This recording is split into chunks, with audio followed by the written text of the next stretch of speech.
أعوذ بالله من الشيطان الرجيم.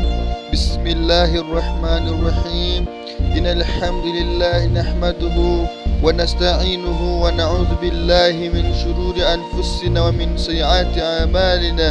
من يهد الله فلا مضل له ومن يهد الله أشهد أن لا إله إلا الله وحده لا شريك له، وأشهد أن سيدنا وحبيبنا مصطفى محمد صلى الله عليه وسلم وعلى آله وصحابه ومن تبعهم بإحسان إلا يوم الدين. أما بعد، عباد الله، أوصيكم أوصي النفس بتقوى الله عز وجل. يا أيها الذين آمنوا اتقوا الله حق تقاته ولا تموتن إلا وأنتم مسلمون. قال أيضا: يا أيها الذين آمنوا توبوا إلى الله قبل أن تموت. ikuzo ishimwe nta wundi byakwiruretse Allah subhanahu wa ta'ala.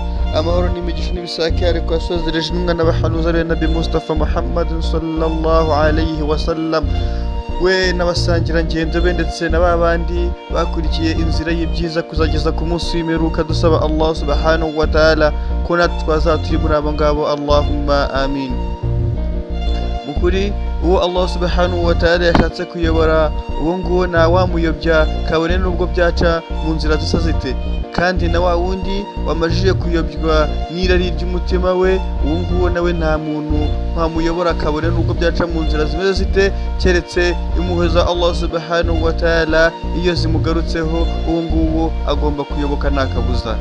Tunakosora ya mvugo ikivuga ngo Allah uwo yayobeje. Allah subhanahu wa ta'ala nta muntu yigeze ayobya, uretse ko Allah yaturemeye inzira ebyiri, agashyiraho imma shakira wa imma kafura. Akavuga ati ese ninde ushaka kuyoboka nayobore imma shakira ndetse imma kafura, ndetse nanayobe ushaka. Uwo nguwo azaba ahuguje roho ye ndetse azaba nihuguje hano ku isi ndetse no ku munsi w'imperuka. Allah subhanahu wa ta'ala ati ese barangire cyangwa se mbahe umuti icyo mwakora kugira ngo ibibazo, agahinda, amakuba n'akaga ibi ngibi byose mubisige inyuma.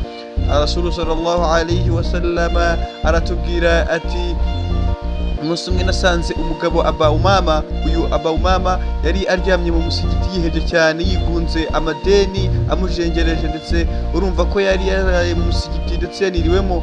Ariko uyu mugabo Aba Umama yari yabuze n'icyo akora, ku buryo yaravugaga ati ndetse niyo nza kunyura muri karitsiye iwanjye ntabwo nari gukira abaturanyi, bitewe n'uko nari mbarimo amadeni, abandi ntagira ngo bacishemo ijisho, bitewe n'uko nari maze iminsi mbwirirwa ndetse anaburara. Uyu Aba Umama yari ajyanye mu musigiti mu masaha ya al-asr.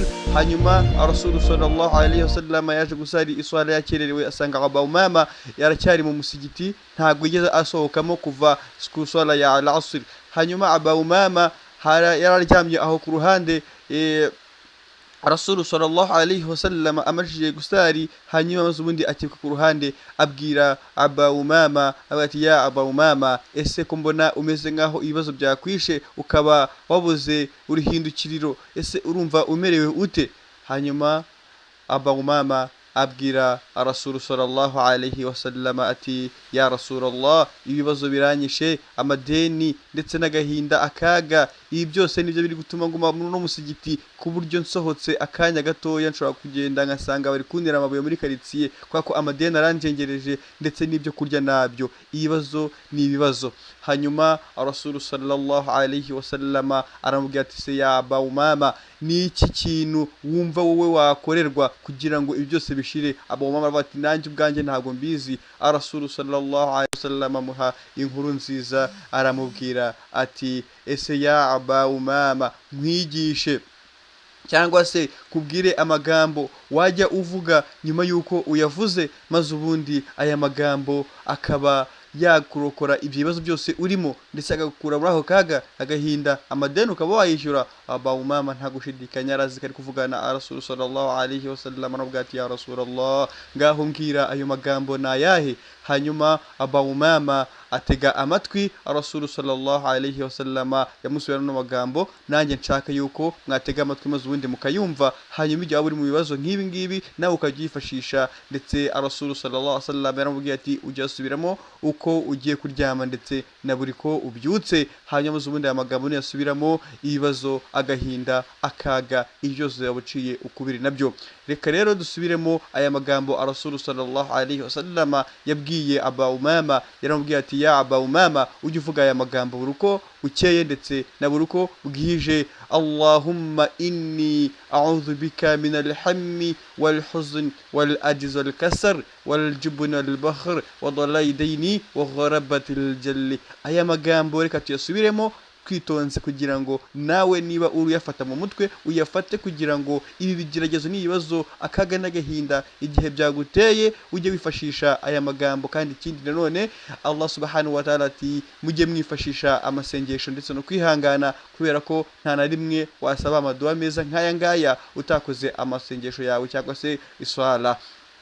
Aya magambo tuyasubiremo twitonze hanyuma Rasul sallallahu alayhi wasallam aramubwiye ati ujye uvuga gutya ati Allahumma inni a'udhu bika min al-hammi wal-hazn wal-ajz wal-kasr wal-jubn wal-bakhr wa dhalai dayni wa gharabati al-jalli.